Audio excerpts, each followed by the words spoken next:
Tatanungin ko po kayo, doon sa mga nakabili na, kapag po ba nagkakaroon ng problema ang inyong electric vehicle, ang inyong hybrid, yan po ba ay dadalhin nyo sa mga shop na katulad namin? Doon sa mas kilala pang shop na magagaling talaga, pero hindi sila dealership, hindi sila kasa. Yung mga shops na katulad namin, hindi kami accredited para galawin yung mga electric vehicles na yan, yung mga hybrid na mga sasakyan na yan.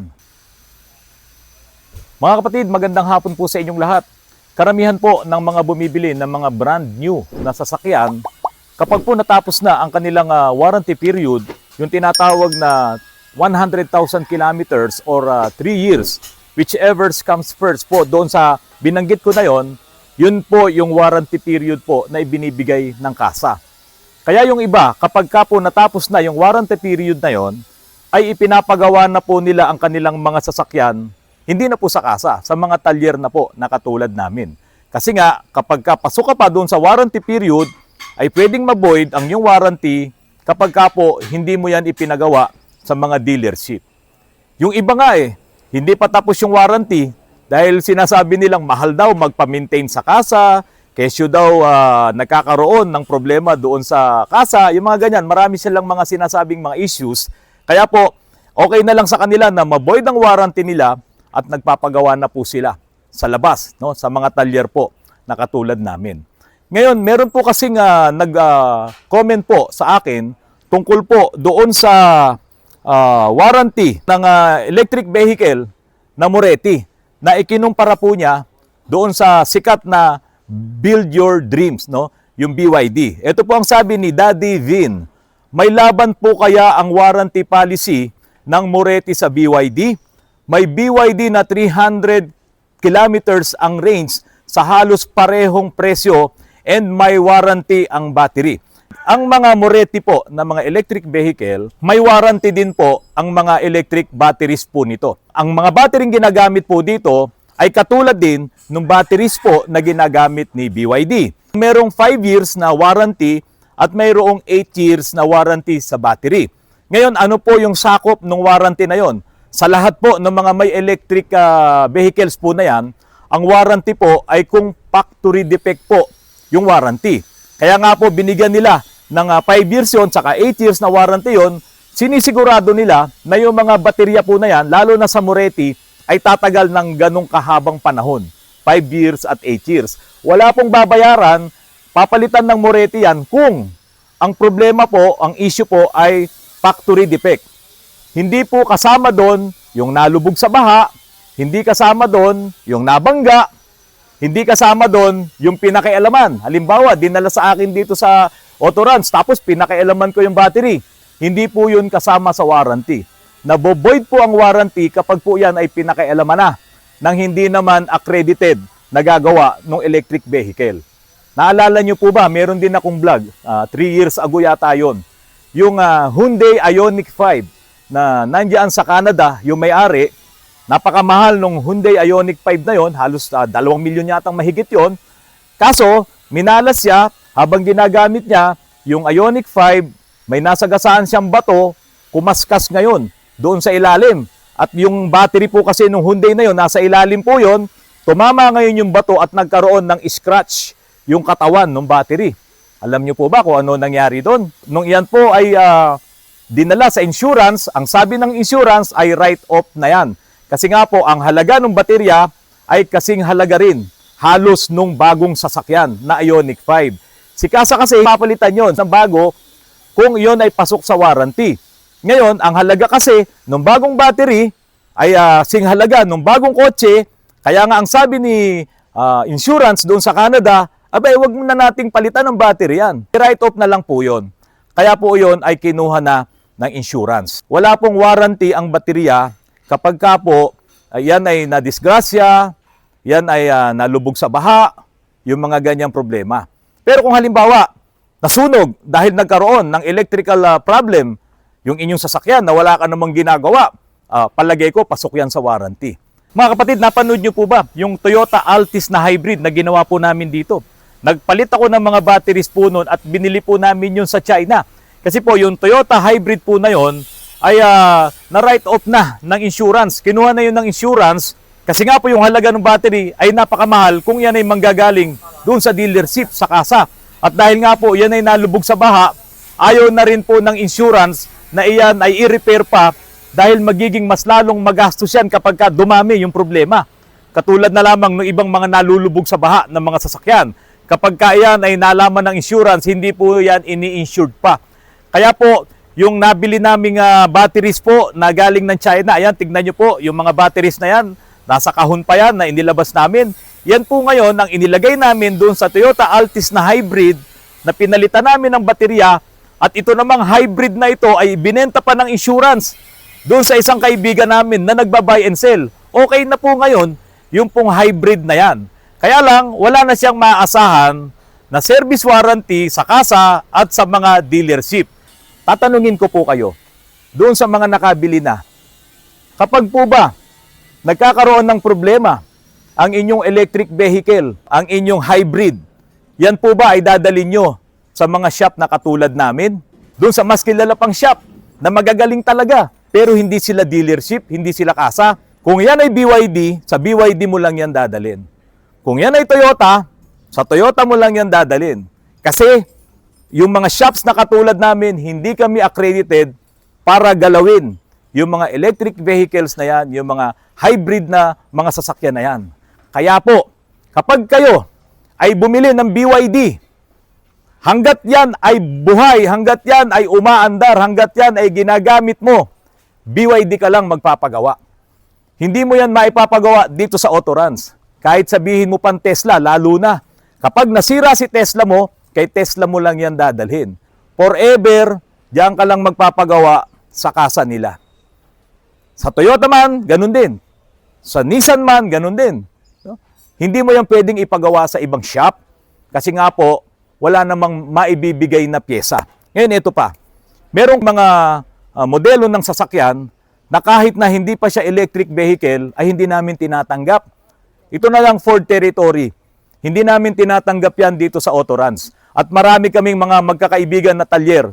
Hindi namin tinatanggap itong Ford Territory dahil unang-una, mahirap ang pyesa. Pangalawa, ginagawa mo ibang issue, biglang may lalabas na ibang issue. Nalalas touch po yung mga talyer. Meron pa, sa mga transmission, yung Nissan Sylphy, hindi po namin tinatanggap dito yan kasi wala pong pyesa yan. Hindi rin namin yan magagawa. At yung mga CVT na mga transmission, mayroong mga model lalo na doon sa Hyundai Accent. Naku, wala rin pong pyesa yan. Yung Hyundai Accent na yan. Kaya ang nangyayari dyan, bumibili tayo ng isang buo at inililipat natin yung transmission na yon. Hindi na yan nare-repair, hindi na yan nare-rebuild. Mga kapatid, ito pa po ang isang comment po mula po kay Artma5451. Malamang na makakatipid for a while.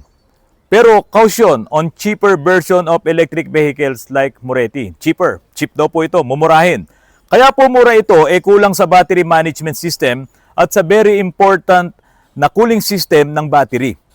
Huwag kakalimutan na may duty cycle ang lithium batteries. Sana meron kang electric vehicle or kahit na makabili ka lang sana nung sinasabi mong mumurahin na Moretti. Para makita mo na itong Moretti, bakit siya mayroong coolant, wala naman siyang radiator. So, meron din siyang meron siyang coolant. Ito sir is battery coolant. Okay, ito pa, huwag kalimutan na may duty cycle ang lithium batteries. Madaling masisira pag laging deep ang discharge. Kaya nga ito, bago pa maubos ang battery talaga nito, bago ma-discharge yan, doon sa 10% or 15%, hindi nagagana yung aircon, meaning hindi na bastante yung karga ng baterya at kailangan mo na siyang kargahan.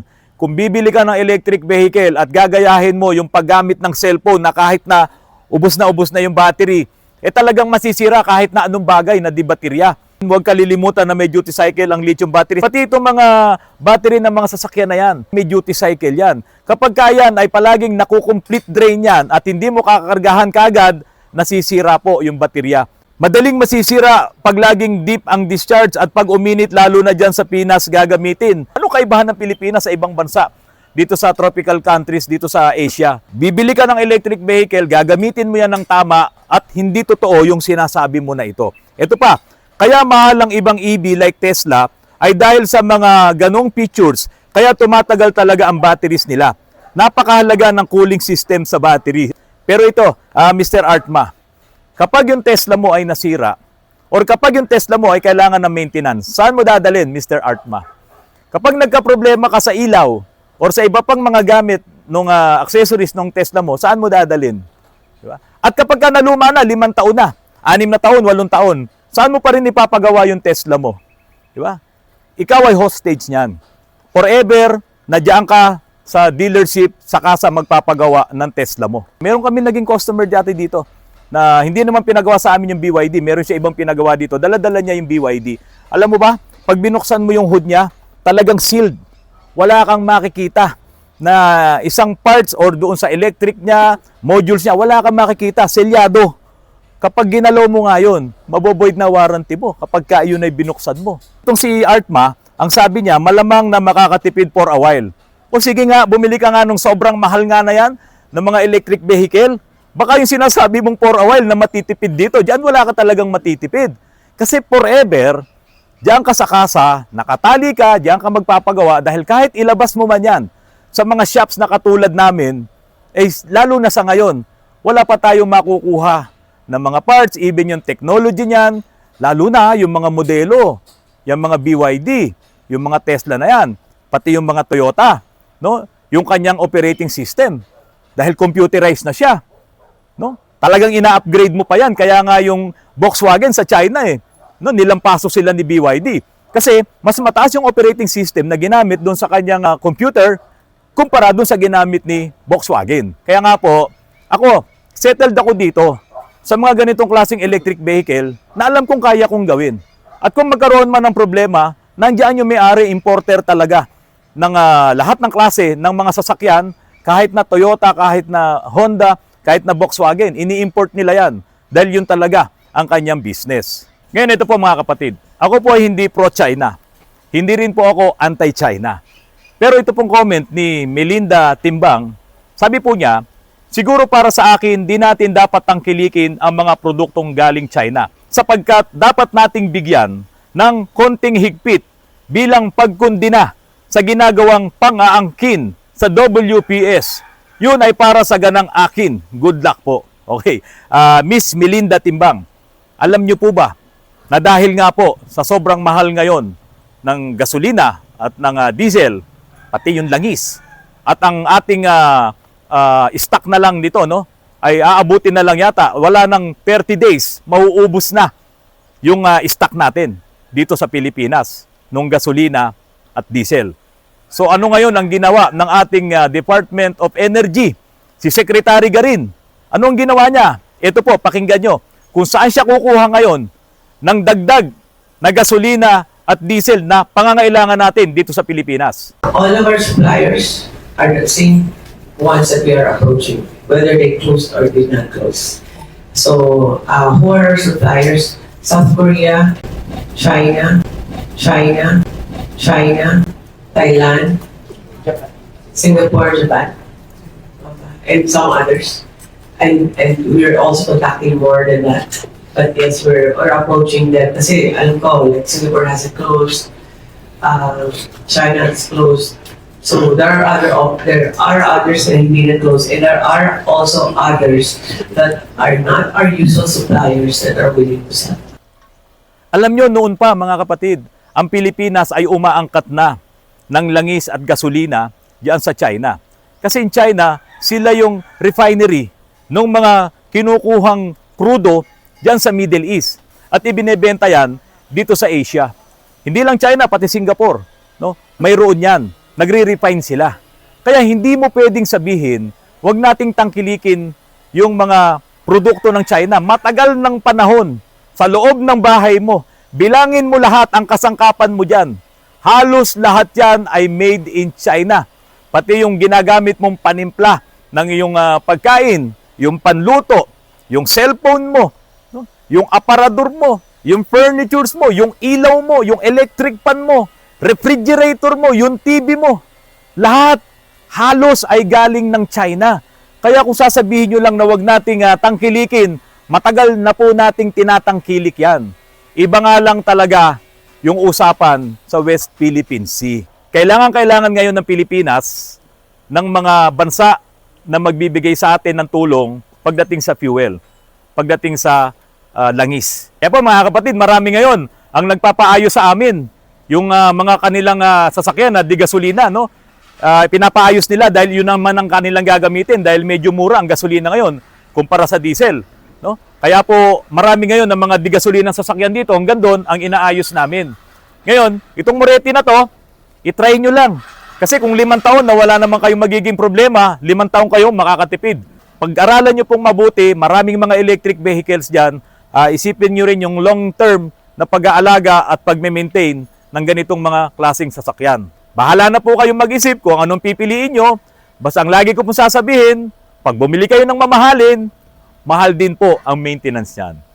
Mga kapatid, maraming salamat. Magandang hapon po sa inyong lahat.